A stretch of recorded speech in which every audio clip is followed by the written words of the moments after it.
can be overwhelming to say the least. When you're looking out into your ecosystem in search of nearbound evangelists to activate.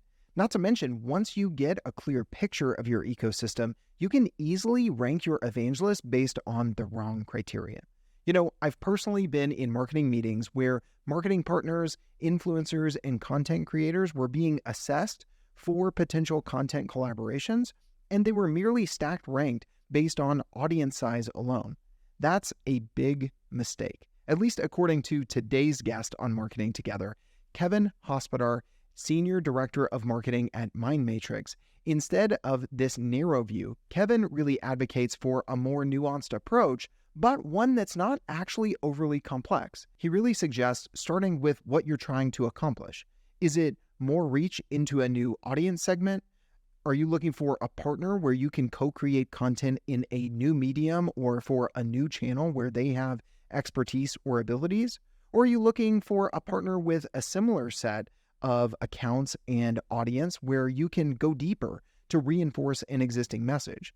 What you want to do is form different columns of potential partners based on how they could help you in these different areas to achieve these specific goals. Then you start to prioritize within each of those columns on where to start and which evangelists to activate.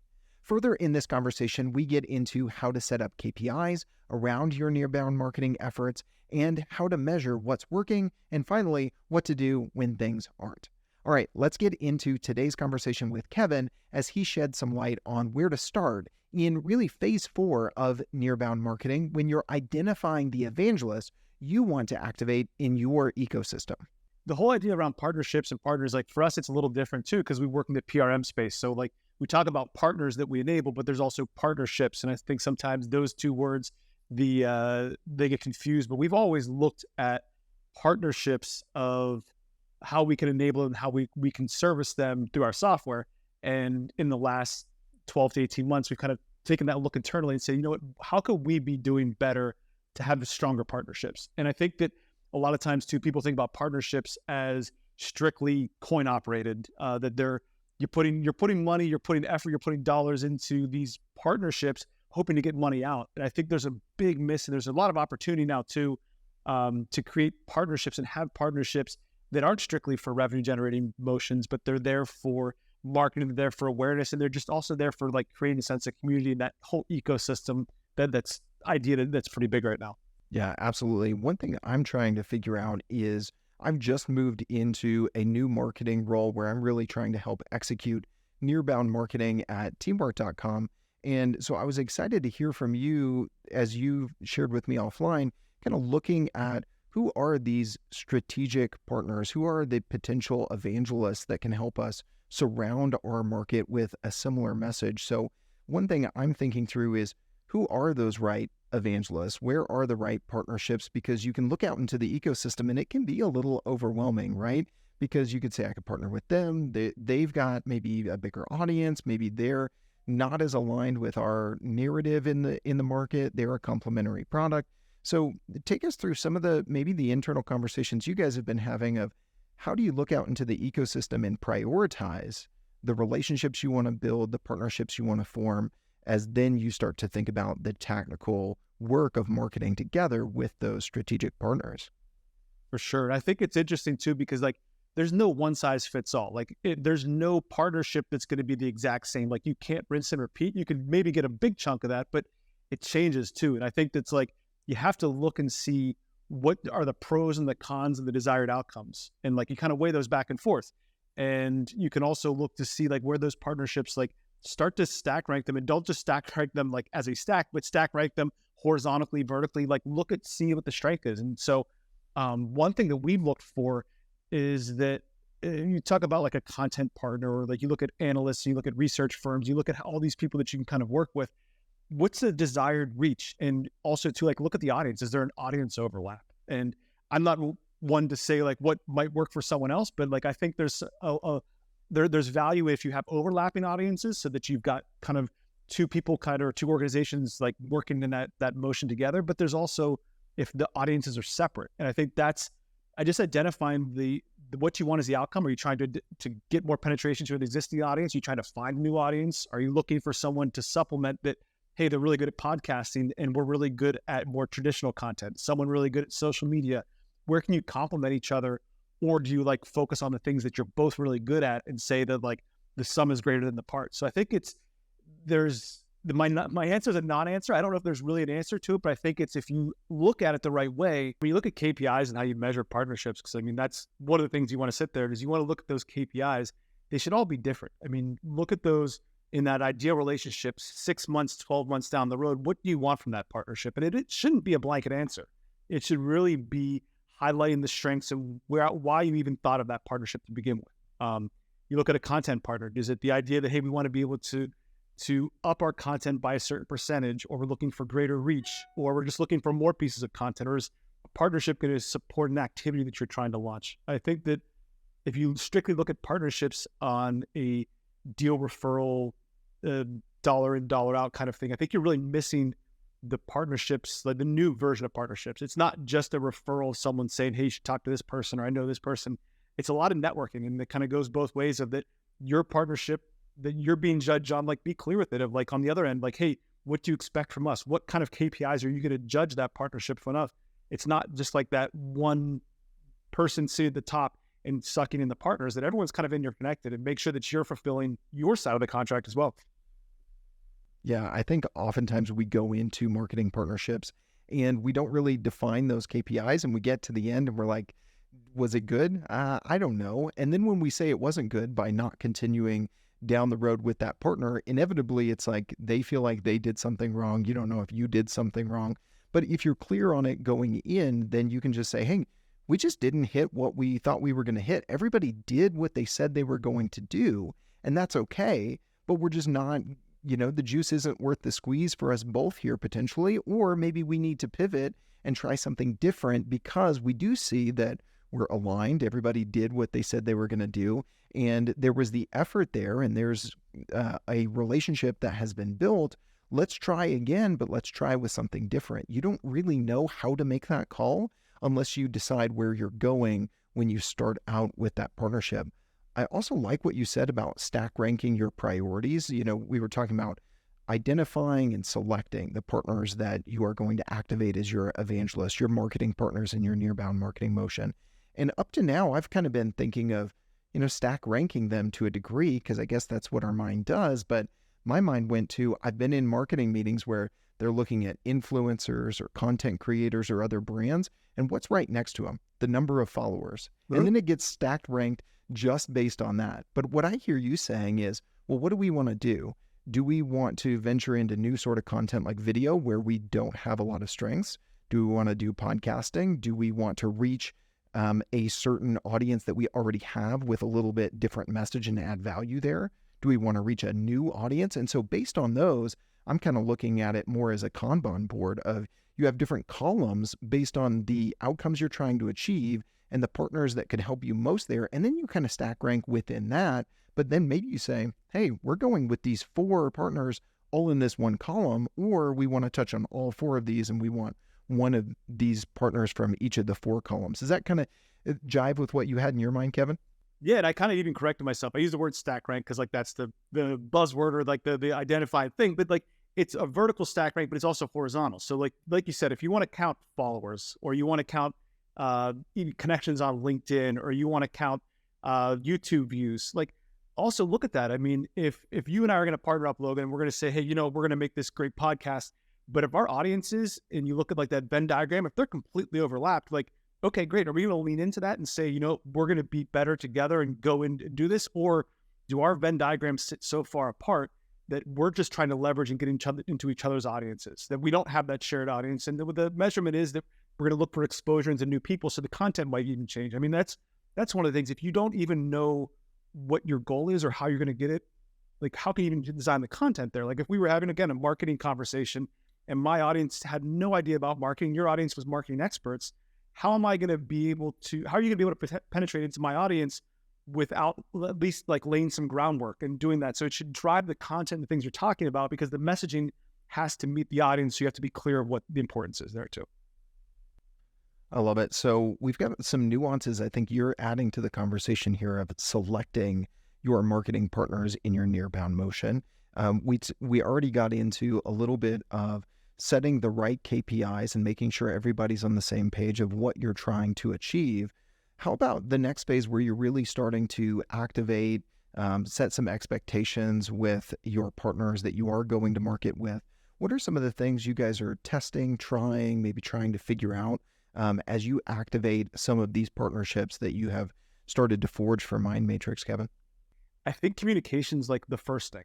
Like that's, we have some partners that, you know what, they're going to go do their, and again, it's the relationship and the style of the relationship. They're going to go do their own thing and then we'll connect up whenever it's needed. Or there's other partners that we're talking to on a daily basis and we're sending text messages back and forth and there's like an open line of communication.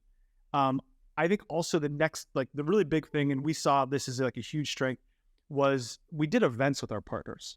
And whenever we launched our kind of our partner program, we went to a big trade show and had this big 20 by 20 booth, which you normally staff with a lot of people. I mean, that would be, you think about it, it's like, it'd probably take 20 people to staff a 20 by 20 booth over 4 days in Vegas. But what we did is we took our team and then supplemented with all of our partners and said, hey, come with us.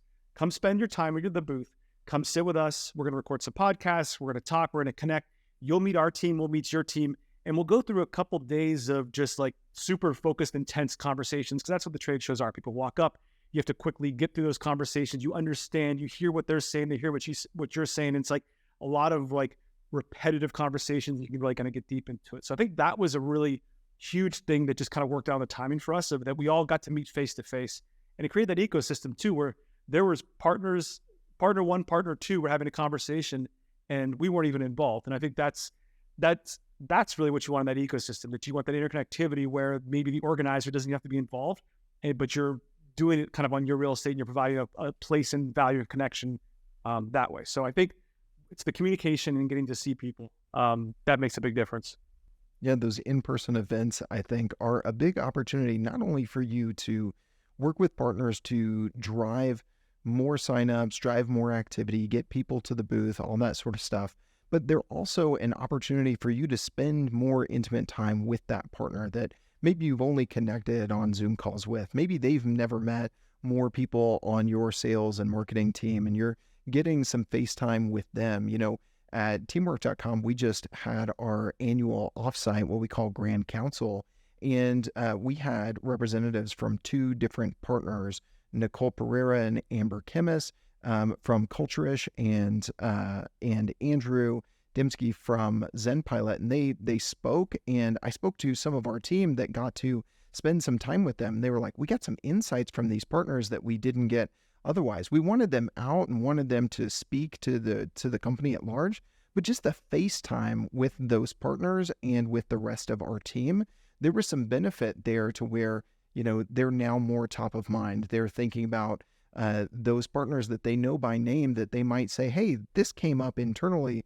Maybe we should get your thoughts on this, or maybe you have an idea of where we could go with this content. And so I think not skipping over what that FaceTime with partners can be as kind of an added layer or maybe unintended benefit if you're able to do some in-person events with partners.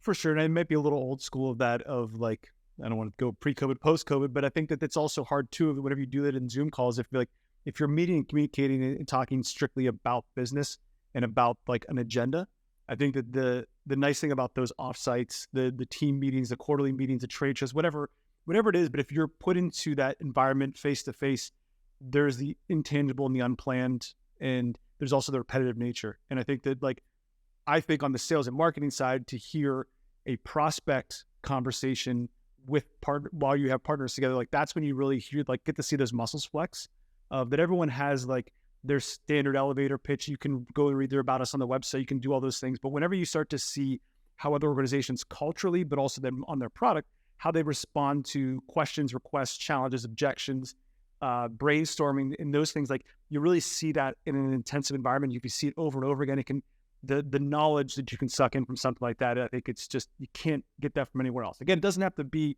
a trade show. It could be one of those like more intensive, like if it's an online thing, whatever the tool you have and whatever you can make it work. But seeing it outside of just an agendaed weekly check-in, bi-monthly check-in. That's where I think you can really get the value there.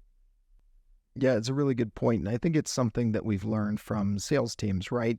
There's so much that you get from your sales training or shadowing this person, but also just being on the sales floor and being in the environment where you hear that other sales call and you're like, oh, I've never talked about it that way. You learn something. Same sort of thing with your partners that you're going to market with. Now thankfully we have tools like Gong and others where you can get some of that, even if you are remote and distributed, or at least for the most part. So leaning into those things where you can create some natural, unplanned, organic overlap where your partners are hearing you talk in a different environment that isn't a planned webinar or a scheduled check-in call. I think there's really some things to lean into there. And I think also too of like whenever you meet people in marketing, like you meet someone from marketing, you're like, okay, what part of marketing do you do? Like that's always the hardest thing too, because the marketing is just like there's an endless different roles and responsibilities and what marketing means to different organizations. But I've always found that some of the best marketers or the people who communicate the best have that opportunity to kind of sit with the sales team because they get to do that, or they're mimicking some of those sales types training, or that they're getting pulled into other parts of the organization because you get some exposure other than just creating content, creating plans, doing pieces, doing distribution, doing those things where it's a lot of pushing out. Whenever you get into that collaborative environment, like that's really whenever you can up your game. Oh man, you touched on one of my favorite things, how marketers can learn from salespeople or adapt some sales skills that really do help them in adopting a nearbound marketing approach. Because, what do salespeople know how to do? They track people down that are outside of their organization. They know how to build relationships with context, and do the things that don't necessarily scale on the one-to-many. And I think those are the things that are slight shifts, but actually help you enable nearbound marketing, because you need to build relationships with these partners, with the content creators, with the influencers or the analysts that you're really collaborating with. And it can't just be one and done. It's, hey, come into this marketing session and we're going to hammer something out and we're going to push it out together. There's a lot more of, somewhat account management that you have to do with these folks, even if they aren't reseller or solution partners, even if they are marketing partners, there's still a level of relationship and account management. And so, yeah, I mean, man, if you want to touch on a few other things of where marketers can learn from salespeople in this collaborative sort of approach, you've got free reign, my friend. Well, I mean, I think that you have to go at it together. I think that's, I've always been a marketer, but also like to attach myself to the sales side, even whenever I was working in direct sales teams and doing those other things. Like, yeah, great. You want to put me into a trade show booth and trip people in the aisle, go have those conversations, go do all this. Like, I want to learn because that's like that immersive type thing. But you look at the partnerships and you kind of look, okay, who should be running your partnerships, or obviously if there's someone who has a partnership role, and like if your organization is lucky enough and they put the value on it and said, okay, we're going to carve out a role with partnerships, but take a sales leader, take a marketing leader, put them together, because I think between the two of them, there's some synergies there of that. One, you're going to have a salesperson who's going to be trying to see the finish line and getting there, and like understanding that you can't just do this just to kind of do the spin our wheels. Like we have to have a destination. And then you put the marketing side in it that also can maybe slow down the spinning of the wheels sometimes and look on the practical sense, or say like, okay, what's the goal? What's the execution?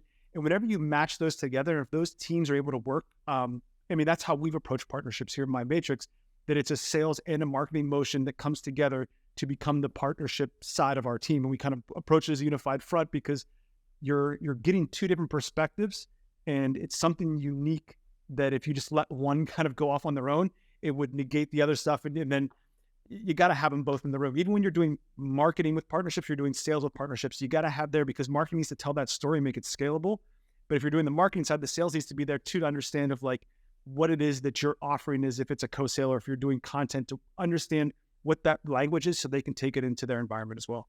I think that is a conversation and a blending of those two mindsets and approaches that anyone who's been in B2B sales and marketing can really appreciate, right? Where the sales leader or the sales individual is really looking at that finish line, and that can be good. And the marketing team is looking at the strategy, looking at the things, the long game that's going to help get us closer there. And they both bring value, and they can both hold each other in check. And if you have both of those perspectives coming into how you work with and market with partners, it's definitely a good thing.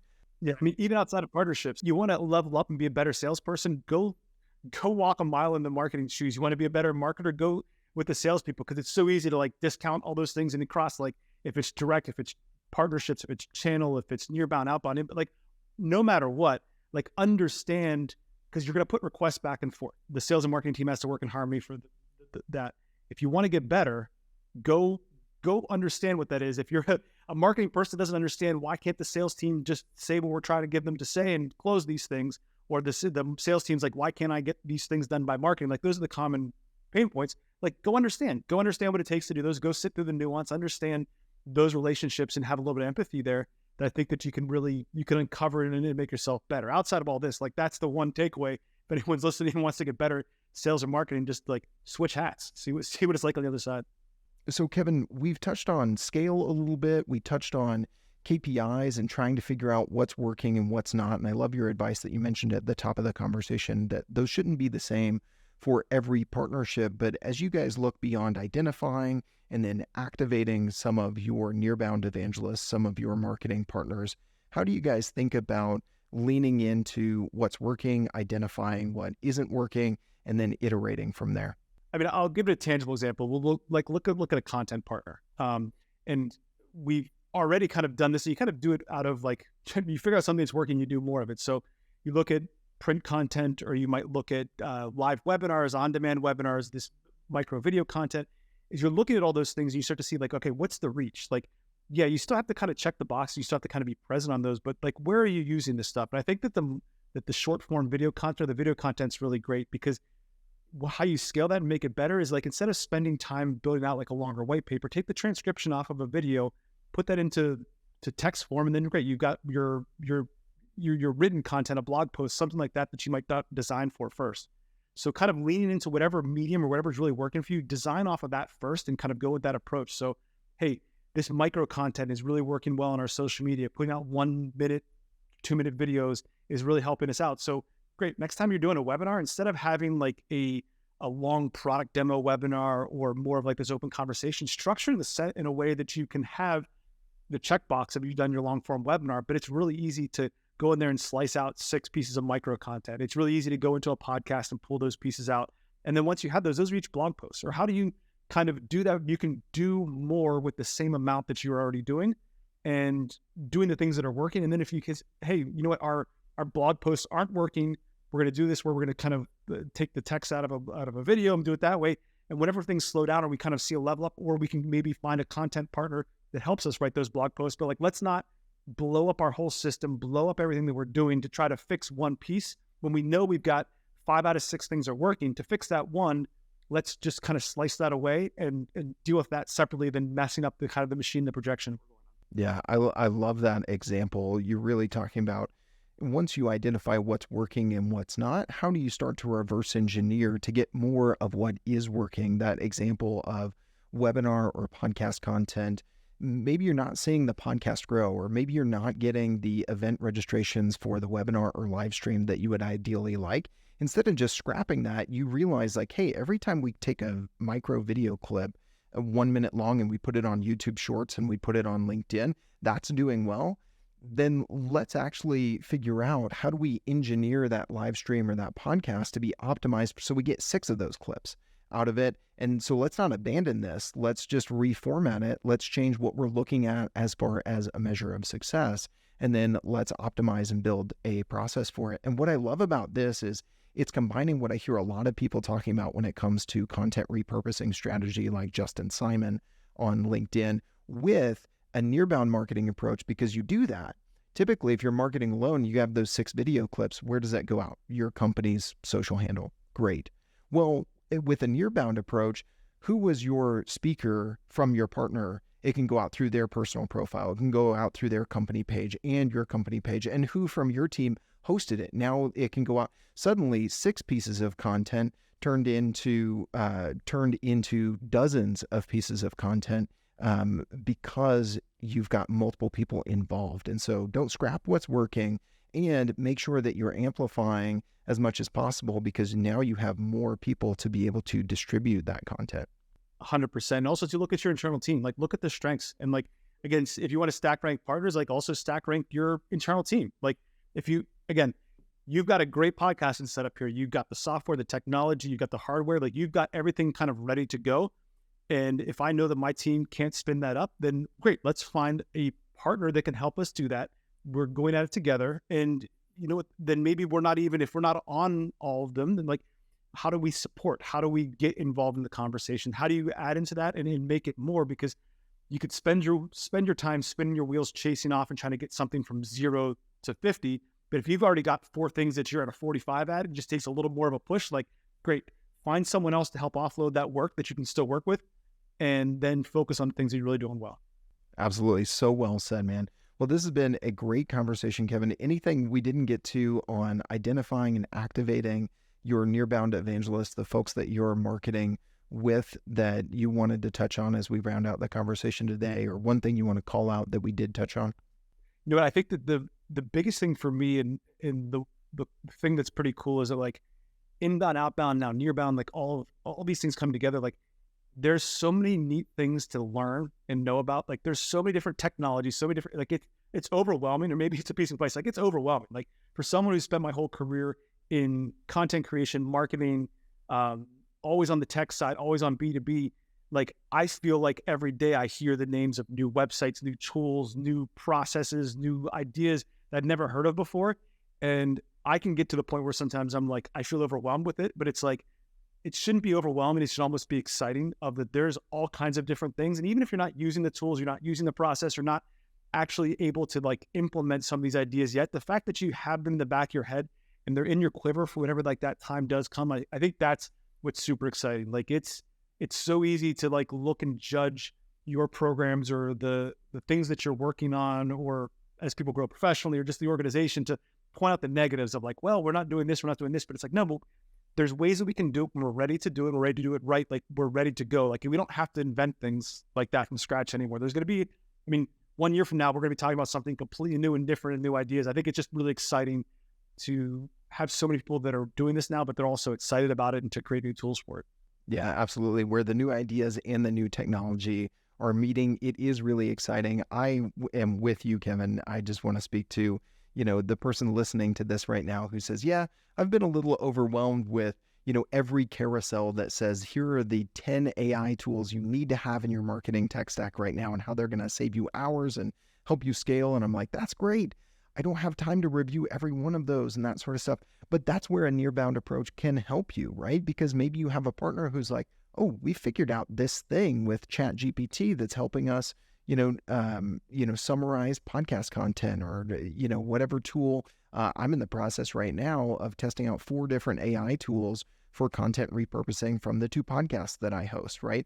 And maybe I partner up with someone who is a little bit further down the road with learning Midjourney in image generation and in the AI landscape. And so I think that's where, as you mentioned, finding the people that we can partner up with is actually helpful, and it's less overwhelming because they can say, oh yeah, of these 10 tools that you saw on LinkedIn, really these 2 are really where you would probably want to focus, and how you would use them, because we already tried them a little bit. We're going to go further faster by going together, as we continue to say on this show.